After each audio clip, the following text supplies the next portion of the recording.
knelt, her presence a quiet defiance. The venom hissed into the bowl, wood darkening with each drop. The gods turned away, their judgment complete, but the story within the cavern was only beginning. The bowl rested in Sigin's hands, its wooden sides polished by hours of silent endurance. She knelt on the cold stone, skirts bunched beneath her, and waited for the serpent's venom to fall. The first drop struck with a hiss, a thin wisp of smoke curling up as Loki's breath caught in his throat. She kept her gaze fixed on the bowl, her resolve anchored by the rhythm of her task. Time unraveled in the cavern, marked only by the relentless cadence of the venom. Drip, catch. The liquid sizzled as it struck the wood, the heat seeping through Sigin's calloused palms. Each shift of her grip was subtle, a quiet adjustment to keep the bowl steady as her arms ached. Above, the serpent's shadow twisted over the stone, its coils unmoving, its venom gathering in slow, deliberate drops. Loki whimpered, bracing for pain that had become his constant companion. The sound of his dread was sharper than his cries. The air hung heavy with the stench of scorched flesh and the metallic sting of poison. The darkness pressed in, broken only by the faint glimmer of Sigin's tears as they mixed with venom in the bowl, each drop a testament to her resolve. The silence between drops was punctuated by Loki's ragged breaths and the distant echo of water dripping from the cavern walls. Sigin's world narrowed to the weight in her arms and the threat above. The bowl filled, the venom rising perilously close to the rim. Sigin's muscles trembled, but she did not let her grip falter.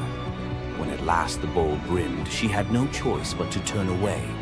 In that brief moment, as she emptied the venom onto the rocks, Loki's body convulsed, his scream raw and unrestrained. The poison ate into the stone, leaving blackened scars as Sigyn hurried to wipe the bowl clean and return to her vigil. For time beyond reckoning, Sigyn remained. The myth offers no window into her thoughts, only the image of her kneeling, unwavering as Loki's mind splintered under the weight of his agony. Was she remembering laughter in sunlit halls, or simply unable to imagine leaving him alone in the dark? The venom's rhythm never changed. The bowl would fill. Loki would suffer. Sigyn would endure. In the hush that followed each scream, a question lingered, one that neither gods nor mortals could answer. Love in the dark was never simple. While the gods turned away, Sigyn remained, her presence reshaping the meaning of Loki's punishment. His betrayals had echoed through Asgard, yet her loyalty was a force the gods never expected. The Eddas offer no window into Sigyn's thoughts, recording only her actions. Blistered hands, a steady bowl, venom caught before it could sear flesh. This silence leaves space for us to wonder. Was it love that held her there, or a deeper sense of duty, something older and more enduring than the gods' own laws? Loki, once the master of deception, now depended on the mercy of the one he had so often left in the shadows. When the bowl overflowed and Sigyn turned away, each drip crept like fire through him, twisting his features in agony. His eyes, when they met hers, flickered with both gratitude and resentment. He needed her, but the venom's torment mingled need with bitterness. Still, Sigyn returned every time, catching the next drop before it could fall. The myths do not say what passed between them in those moments, only that she stayed, her resolve unbroken. Scholars often call Sigyn the embodiment of loyalty, the ultimate symbol of spousal devotion. Yet, her sacrifice was more than an act of love. It was a quiet rebellion. By kneeling in the cavern, she defied the gods' vision of justice. Odin had crafted Loki's punishment to be absolute, to break him alone in the dark. Sigyn's refusal to abandon her husband became a shield, her presence a silent protest that denied the gods complete victory. The Eddas never assign her a motive, leaving modern readers to fill the silence with their own questions and interpretations. Was her endurance an act of compassion or a challenge to the order imposed by the gods? Each drip marked the passage of time, each bowlful a measure of suffering and steadfastness. Loki's laughter, once quick and sharp, faded into broken gasps. His words, sometimes curses, sometimes pleas, found no purchase. Sigin's hands grew raw and ruined, but she did not falter. The cycle of pain and mercy continued, unbroken. In the end, it was not just Loki who endured the god's punishment. Sigin's vigil transformed it, turning isolation into a shared ordeal. In the darkness, her silent defiance and unwavering love became part of the myth, a testament to the power of presence, even when the world has turned away. Sigin's vigil stands as one of Norse myth's quiet marvels, a steady presence in the shadows, her strength measured not in battle, but in endurance beside the one the gods condemned. As Loki writhed beneath the venom's relentless burn, Sigin's hands never wavered. The Eddas remember her not for words or deeds of glory, but for the silent rhythm of her care. Her story reminds us that sometimes love endures in darkness. Sigin's vigil continues until the twilight of the gods, Ragnarok, whenever that may come. Would you have stayed? If Sigin's silent strength moved you, let us know in the comments or share your favorite Norse hero below. Thor, the thunder god, woke up to find his greatest nightmare had come true. Mjolnir, his mighty hammer that could level mountains and control lightning itself, was gone. Without it, the thunder god was powerless, vulnerable, and mocked. The weapon that defined his very identity as protector of Asgard had vanished without a trace. But what happened next would humiliate him more than any defeat in battle. To get his hammer back, Thor would have to do something that went against every fiber of his warrior identity. You won't believe the disguise he ends up in. It all began on what should have been an ordinary morning in Asgard. Picture Thor reaching for the leather grip that had been at his side for countless centuries, his fingers closing around nothing but empty air. The spot where Mjolnir should rest felt cold and wrong, like a missing tooth that your tongue keeps finding. Thor's morning routine, as predictable as sunrise over Asgard's golden halls, shattered in that single moment of realization. The hammer forged by dwarven masters, the weapon that could summon lightning and level mountains, had vanished without so much as a whisper of sound. The initial shock hit Thor like a physical blow. His hand remained suspended in space, still reaching for what wasn't there. Then panic crept in, cold and relentless. He let out a blood-curdling roar of sheer rage, the whole palace trembling. Without Mjolnir, he was powerless, vulnerable, and mocked, stripped of the weapon that made him Asgard's primary defender. The enemies that prowled the borders of the Nine Realms knew about his mighty hammer. They counted on Thor's strength to keep them at bay. Now that strength was gone. Word spread through Asgard's halls faster than wildfire. The other gods gathered in emergency council, their faces grave as they grasped the full scope of the crisis. Odin's ravens had brought no news. The watchmen at the gates had seen nothing. Mjolnir had simply disappeared, as if it had never existed at all. The assembled gods understood what Thor's loss meant for their realm. Asgard stood vulnerable, its greatest protector reduced to a shadow of his former self. Loki stepped forward through the crowd of worried gods, his familiar, cunning smile playing at the corners of his mouth. He offered to investigate the theft using his shape-shifting abilities, volunteering to venture where other gods could not go undetected. The council accepted his proposal immediately, desperate for any lead in their search. Thor watched his brother prepare for the mission, knowing that Loki's success or failure would determine his own fate. Loki first borrowed Freya's magic feathered coat, allowing him to fly in falcon form to Jotunheim without raising alarms. Each dead end pushed Thor deeper into desperation. He imagined facing his enemies defenseless, their laughter echoing as they realized the thunder god carried no thunder. The trail finally led to the most dangerous territory of all, Jotunheim, the realm of the giants. Loki strode into the council chamber with the confident gait of someone who had solved a mystery, but his expression carried an ominous weight. The giant Thrym, lord of the frost giants, had openly boasted about his theft from his massive throne of ice and stone. He had buried Mjolnir 8 leagues beneath the frozen earth of his realm, thrice deeper than any giant's hall, he claimed, placing it where even Thor's strength would be useless. Thrym had what he thought was a simple demand for the Norse gods. He wanted the beautiful goddess Freya as his bride in exchange for the hammer's return. The giant had fixated on her legendary beauty and grace, convinced that possessing both Mjolnir and the goddess of love would make him the most powerful being in all the 9 realms. His arrogance knew no bounds as he described his elaborate wedding plans to Loki, speaking of golden halls and feasts that would last for weeks. Thrym believed the gods had no choice but to accept his terms. When Loki spoke to the council about Thrym's demand, the council fell silent.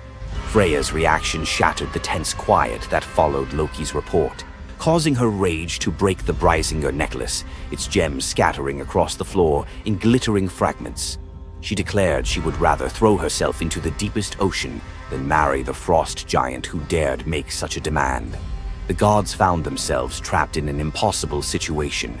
They could sacrifice one of their most beloved goddesses to a giant's lust, or they could leave Thor permanently weakened and Asgard vulnerable to every enemy that prowled the borders.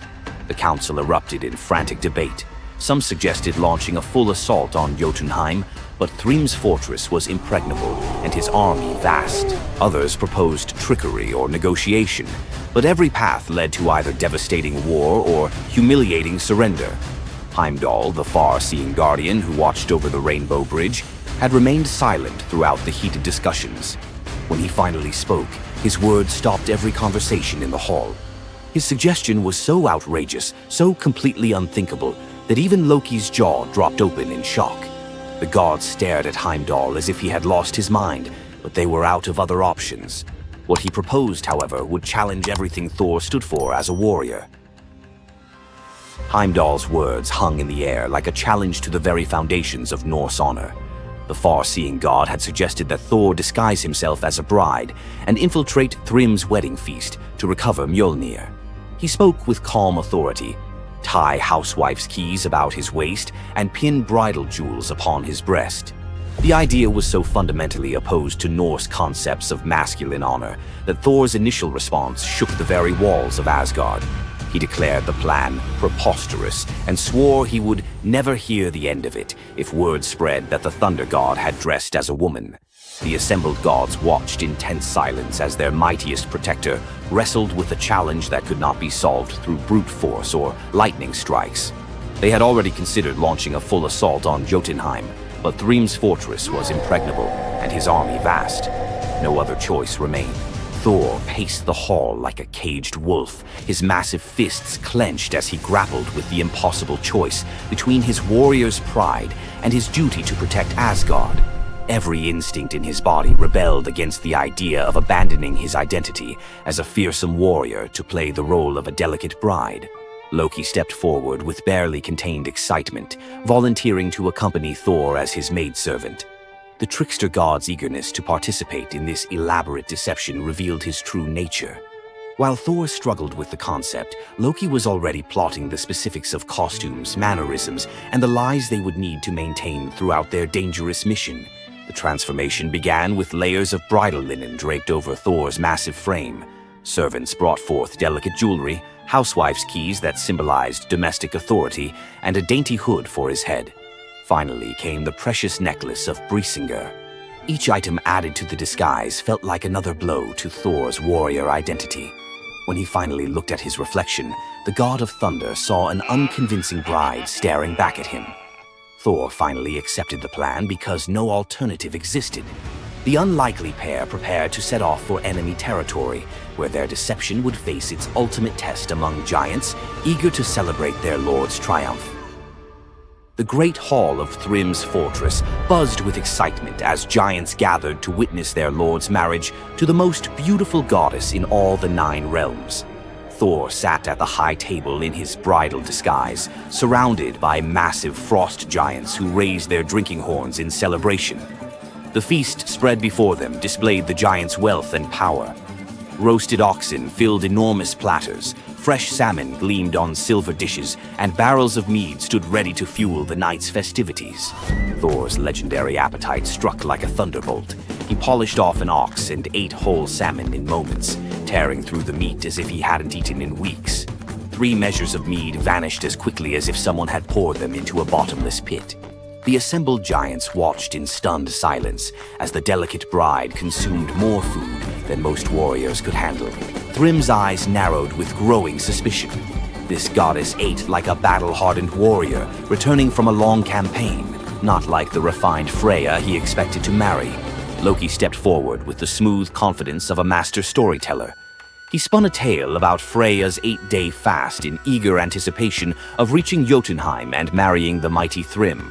The explanation painted a picture of a lovesick goddess, so excited about her wedding that she had refused all food during her journey. The giants nodded in understanding, their suspicions melting away as they accepted this romantic explanation. Thrym felt honored by such devotion and relaxed completely, his doubts vanishing. Beneath his bridal veil, Thor's rage simmered like molten metal ready to explode. Every moment at the feast brought new challenges as he struggled to maintain feminine mannerisms while surrounded by his enemies. His massive hands shook with barely controlled fury as he watched the giants celebrate what they believed was their victory over Asgard. The critical moment finally arrived. Thrym commanded his servants to bring Mjolnir forth, the very moment Thor had trained his eyes on since dawn. The servants placed the legendary weapon before the disguised bride as part of the traditional ceremony. Thor's fingers closed around Mjolnir's familiar handle, and lightning immediately crackled through the hall. He ripped away his bridal veil and roared his true identity to the shocked giants. Thrym's eyes widened in terror as he realized the bride he had been celebrating was actually the god of thunder himself. Thor swung Mjolnir, killing Thrym instantly after crushing his skull with Mjolnir, then turned on the assembled giants, and even the pleading giantess met Mjolnir's crack before the hall fell silent. The theft that had begun with arrogance ended in complete destruction. This tale reveals how even the mightiest heroes must sometimes sacrifice their pride to protect what matters most. Back in Asgard, the Aesir never spoke of the bearded bride again, though a few still hide a smirk when Thor raises Mjolnir.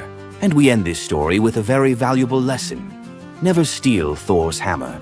And if you're going to, don't make him dress like a woman.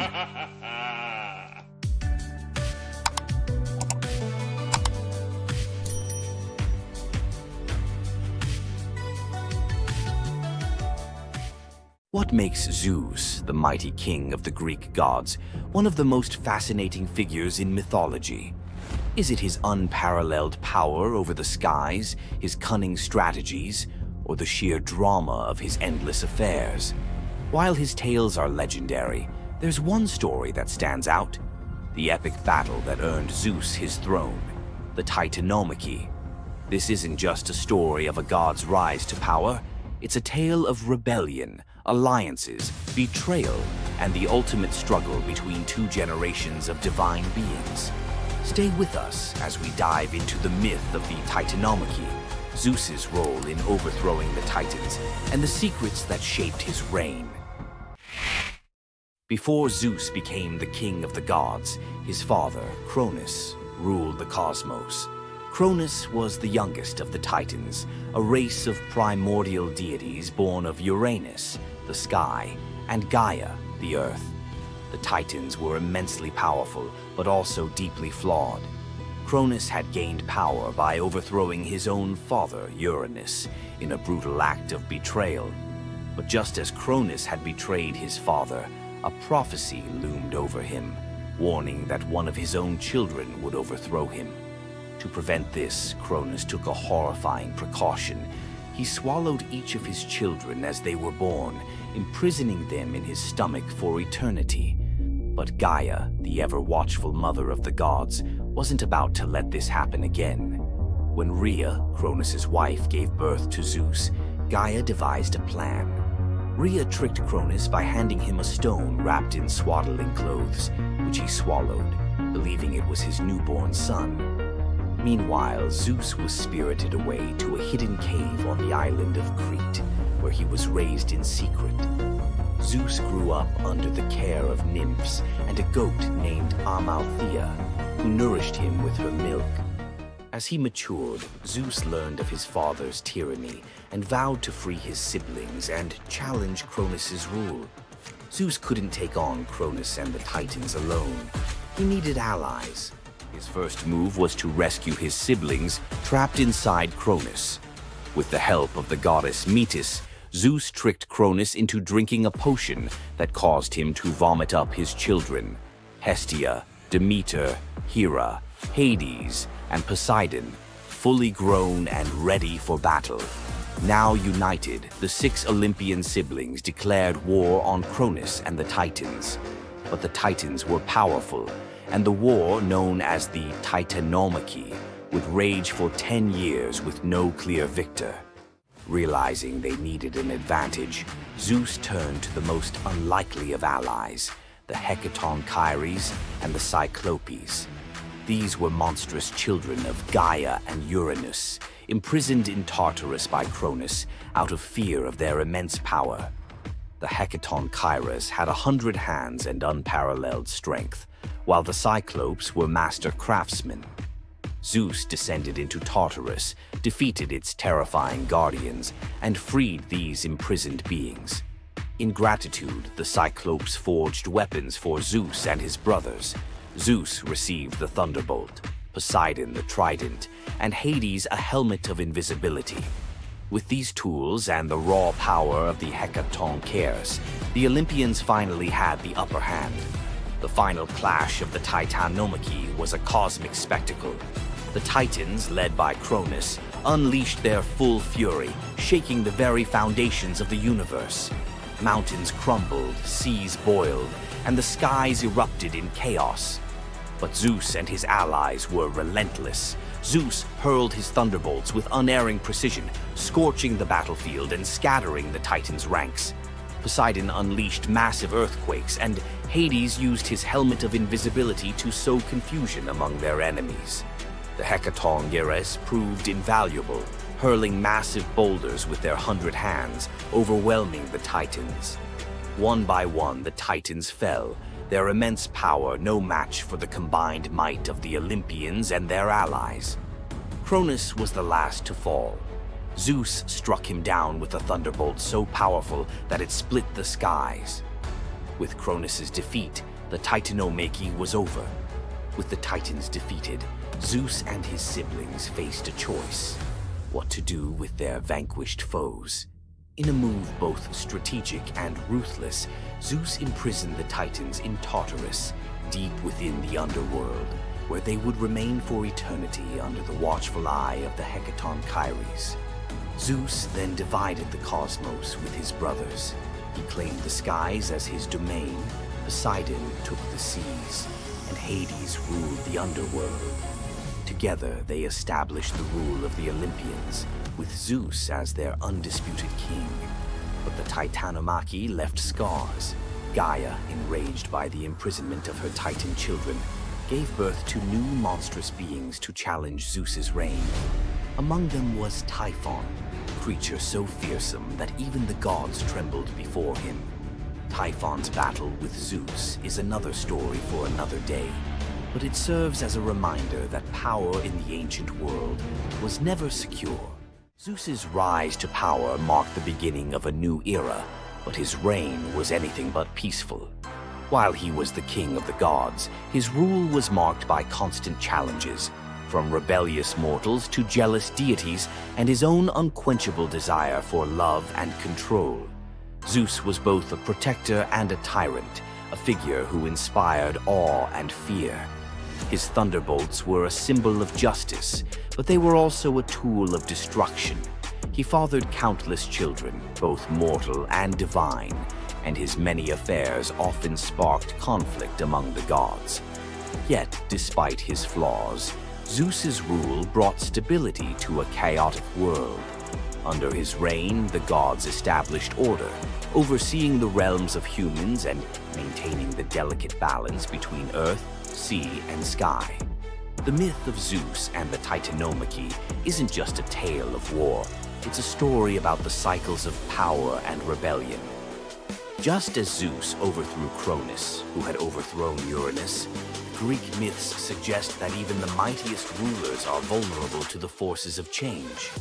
Zeus's story reminds us that leadership comes with its own set of challenges.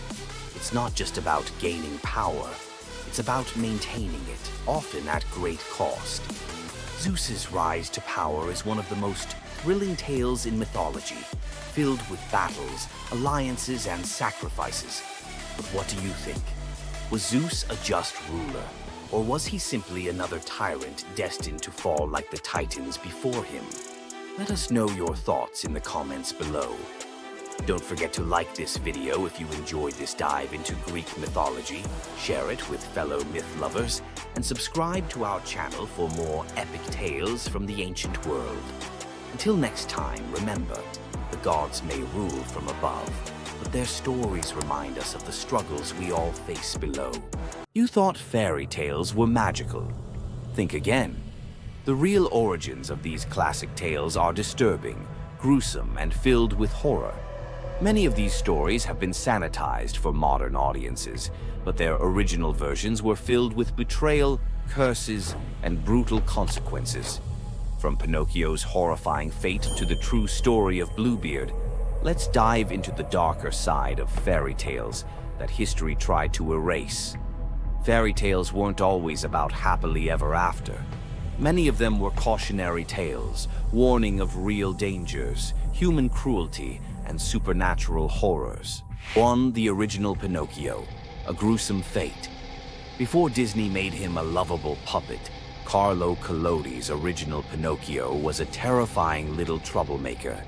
Instead of learning his lesson, he was hanged from a tree by a group of bandits, left to suffocate as a punishment for his misdeeds.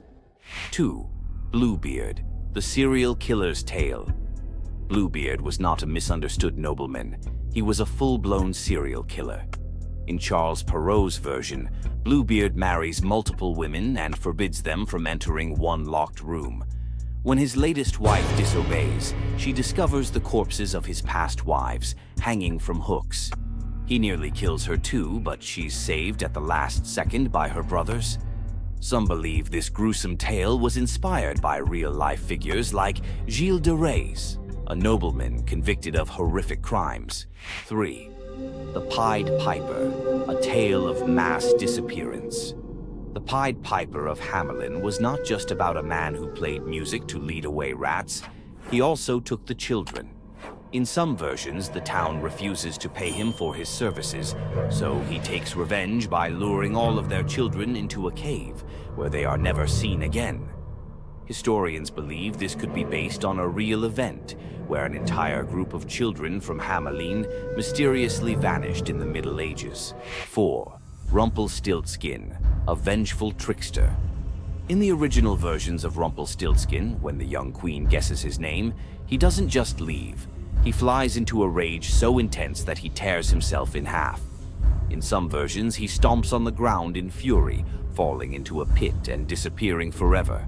His obsession with taking the queen's child has led some to believe he wasn't just a trickster, but something far darker. 5. The Robber Bridegroom, a wedding night nightmare. This lesser-known grim tale tells the story of a young woman forced to marry a wealthy man. Suspicious of her husband-to-be, she follows him to his home, only to discover that he and his band of robbers murder and eat women. She watches in horror as they butcher a young girl, cutting her into pieces. Luckily, she escapes and exposes them, leading to their execution. 6. The Juniper Tree, a tale of cannibalism and revenge. One of the most horrifying grim fairy tales, The Juniper Tree tells of a stepmother who decapitates her stepson, cooks his body, and feeds it to his unsuspecting father. The boy's sister buries his bones under a juniper tree, and from the tree the boy returns as a vengeful spirit, transforming into a bird and dropping a millstone on his stepmother, crushing her to death. 7. The Girl Without Hands, a story of betrayal and survival. In this disturbing fairy tale, a poor man accidentally sells his daughter to the devil in exchange for wealth. When she resists the devil's temptations, her own father chops off her hands to fulfill the bargain. Eventually, she escapes, gains magical silver hands, and finds a happier fate, but not before enduring unimaginable suffering. Why were these stories so disturbing? Fairy tales weren't just for children. They were warnings, morality lessons, and sometimes outright horror stories meant to instill fear and obedience. Over time, many of them were altered, softened, or rewritten to make them more acceptable. Which of these dark fairy tales shocked you the most? Want to uncover more forgotten stories and chilling legends? Subscribe now and dive into the forgotten history of fairy tales. What would you do if you gave up everything for love, only to be betrayed by the one you trusted most? In the Greek myth of Medea, love led to ultimate revenge, and the consequences were deadly. Let's dive into this tragic tale. Medea, a sorceress of immense power, fell in love with Jason, the leader of the Argonauts, when he came to her homeland seeking help. Medea, who was deeply in love with him, used her magic to aid him in his quest for the Golden Fleece. She betrayed her own family, murdered her brother, and helped Jason achieve his goal, all out of love for him. Once Jason had the fleece, Medea fled with him to Greece, where they started a life together. But as time went on, Jason's love for Medea faded. He decided to marry Glauce, the daughter of Creon, the king of Corinth, in an effort to secure a more powerful position. Medea, heartbroken and furious at the betrayal, decided to exact her revenge. She used her powers to craft a poison so deadly that it would burn Glauce alive when she put on a beautiful dress that Medea had sent her as a gift. But Medea didn't stop there. In her grief and rage, she murdered her own children, Jason's children, to ensure he would suffer the most for his betrayal.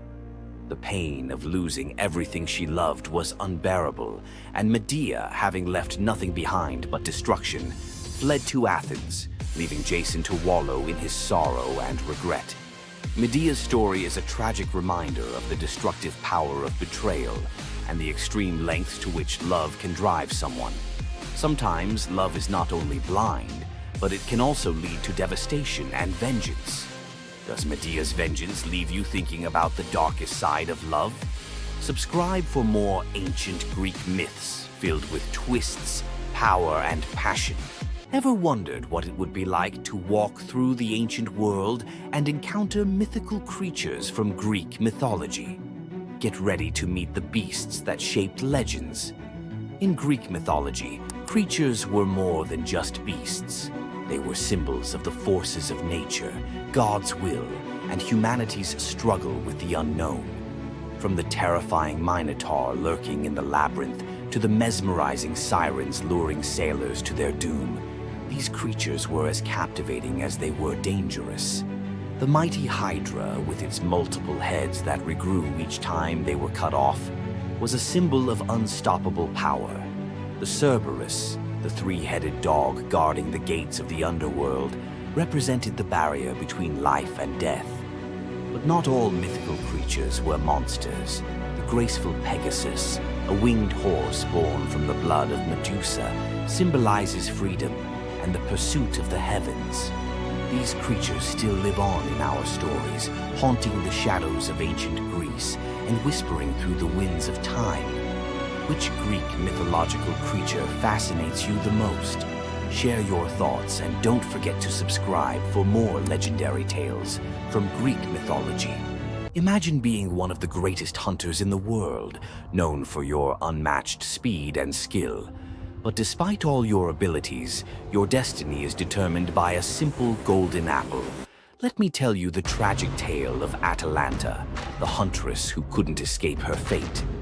Atalanta was abandoned at birth by her father, Zeus, who didn't want a daughter. Left to die in the wilderness, she was raised by a she-bear, learning to hunt and survive. As she grew, Atalanta became a legendary warrior, her skills in hunting unmatched. But no matter how great she became, she could never escape one thing: her prophecy. A prophecy foretold that Atalanta would only marry a man who could outrun her in a race. As the years went by, many suitors came, eager to win her hand. But Atalanta, fiercely independent, defeated them all. Her speed was unbeatable, and no man could match her skill. Then came Meleager, a brave hero who had heard of Atalanta's strength and beauty. Unlike the others, he didn't boast about his abilities. Instead, he came prepared with a plan. Meleager, knowing Atalanta's curse, asked the goddess Aphrodite for help. She granted him 3 golden apples, which he used to distract Atalanta during their race.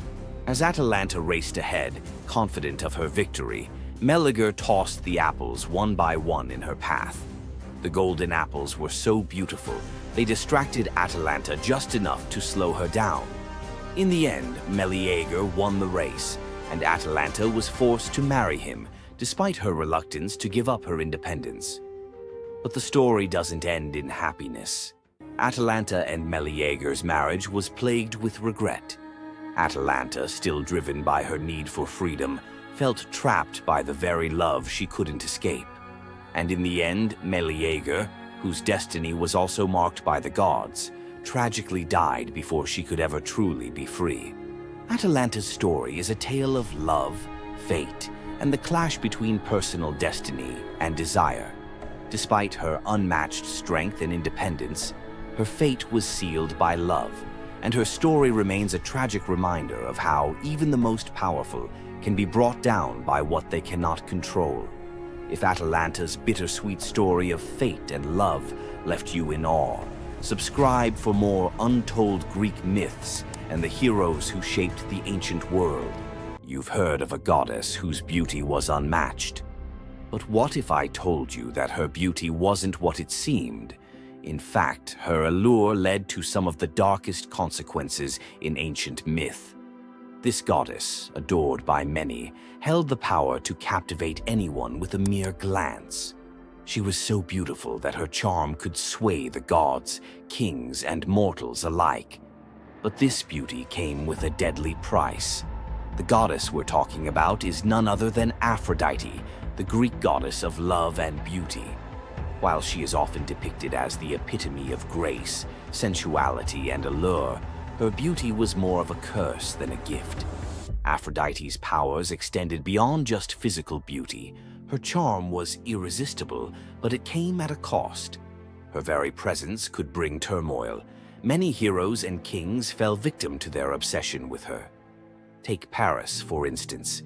His decision to choose Aphrodite as the fairest of the goddesses set in motion the events that led to the Trojan War.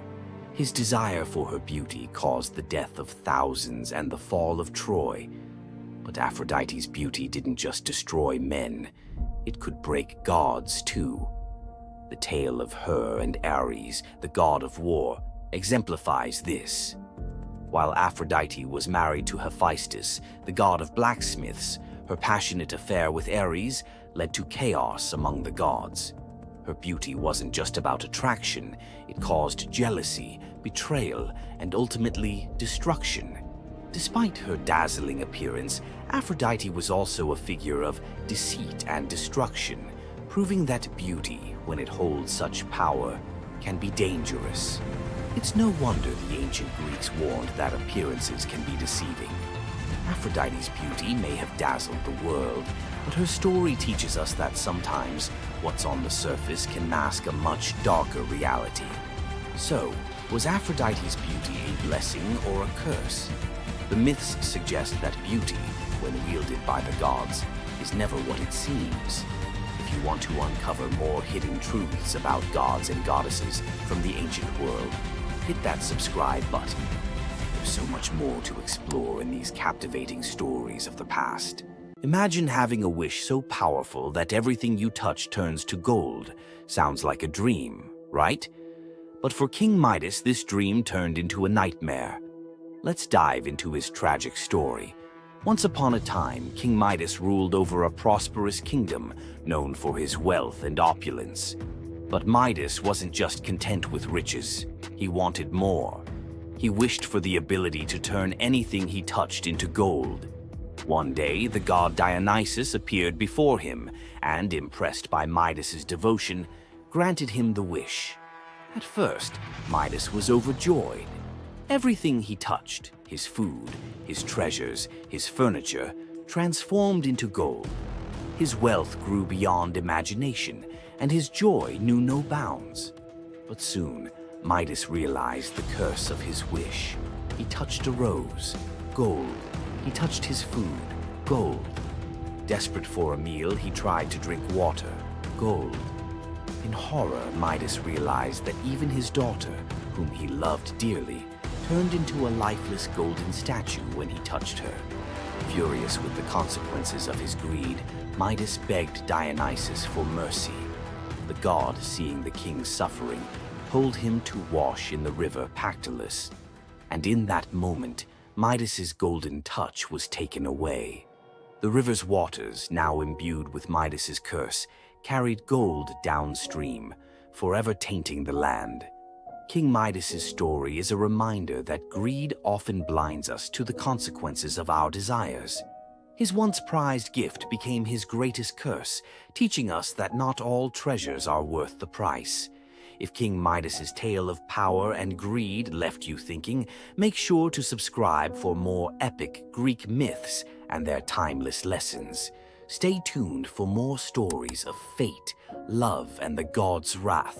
Imagine a woman so terrifying that a single glance from her could turn anyone into stone. Medusa, a name that echoes through history as a monster, a villain, and a symbol of pure horror.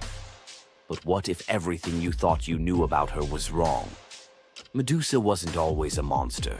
Her story is one of betrayal, injustice, and a curse she never deserved. She wasn't born a villain. She was made into one by the gods themselves. But even as a victim, she found a way to turn her tragedy into power. Today, we'll unravel the myth of Medusa and discover the deeper truth behind her story. From her tragic origins to her transformation into a feared Gorgon, to her epic confrontation with Perseus. This is the tale of Medusa like you've never heard it before. Long before the snakes, before the curse, Medusa was a mortal woman of extraordinary beauty. She wasn't born a monster. She was born human, the daughter of the sea gods, Phorcys and Ceto. While her sisters, Stheno and Euryale, were immortal Gorgons, Medusa stood apart as the only mortal among them. But it wasn't her mortality that set her apart. It was her beauty. Medusa's golden hair, radiant complexion, and striking eyes captured the attention of everyone, even the gods. She served as a priestess in the temple of Athena, goddess of wisdom and war, vowing to remain pure and devoted to the goddess. This is where her life took a tragic turn. According to the myth, Poseidon, the god of the sea, became infatuated with Medusa. Overcome by desire, he pursued her relentlessly, and one fateful day he cornered her in Athena's temple. Medusa, defenseless, could not escape his wrath.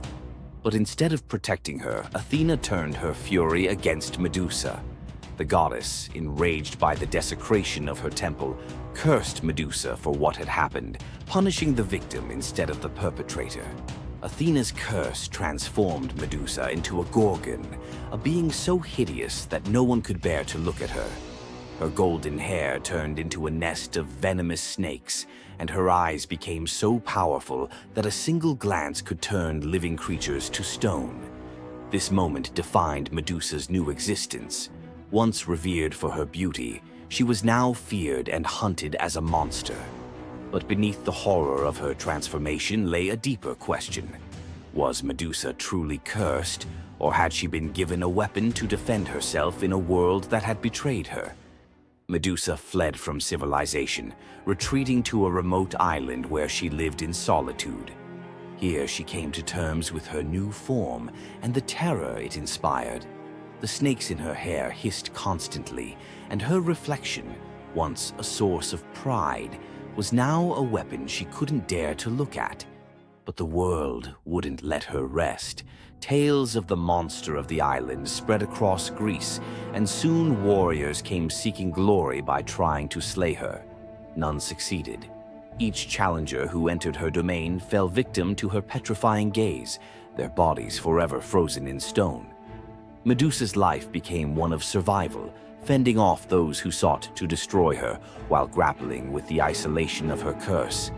She was trapped in a cycle of violence she didn't choose, but couldn't escape. As the years passed, Medusa's story became twisted. In the eyes of mortals, she was no longer the victim of a cruel curse, but a monster to be feared.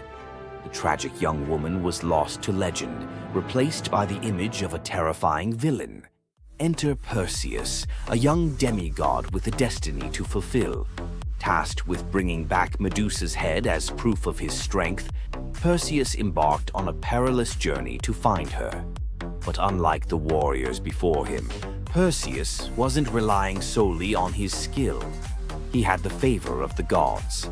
Athena and Hermes provided Perseus with gifts to help him on his quest. Winged sandals to fly, a reflective shield to avoid Medusa's gaze, and a sword sharp enough to cut through anything. Most importantly, he was given a magical bag to safely carry her severed head. Perseus's journey to Medusa's lair was filled with danger, but none compared to the final challenge, facing the Gorgon herself. When Perseus arrived, Medusa was sleeping. For the first time in years, she looked peaceful, an almost human reminder of who she once was. But Perseus couldn't afford to hesitate. Using the reflective shield as a mirror, he avoided her petrifying gaze and struck with precision, severing her head in one swift motion. The blood that spilled from Medusa's neck gave birth to two incredible beings, Pegasus, the winged horse, and Chryser, a golden giant. Even in death, Medusa's body produced miracles, a testament to the power she had carried within her. Perseus carried Medusa's severed head back to Greece, where it became both a trophy and a weapon. Her gaze retained its power, turning enemies into stone, and Perseus used it to defeat his foes and protect his people. But Medusa's story didn't end with her death. Over time, her image transformed from that of a monster to a symbol of strength and defiance.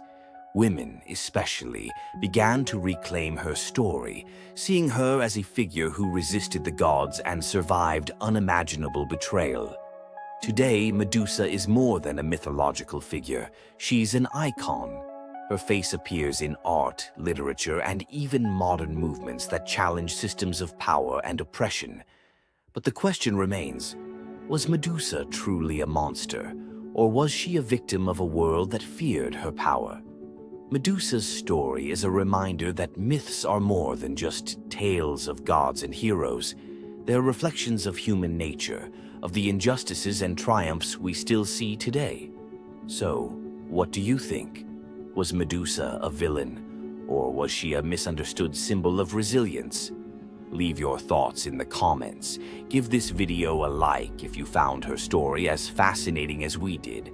And don't forget to subscribe to the channel for more deep dives into the myths and legends that continue to shape our world. Until next time, keep questioning, keep exploring, and keep looking beyond the surface. We all know Zeus, king of the gods, whose power seems absolute. But there's an ancient force even he won't cross. This is the story of how Zeus was humbled by the goddess of night herself, Nyx.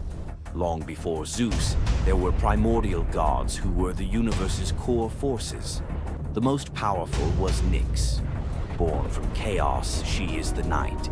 Her domain is the inescapable shadow that falls over the world, and her children are forces like Hypnos, god of sleep, and Thanatos, god of death.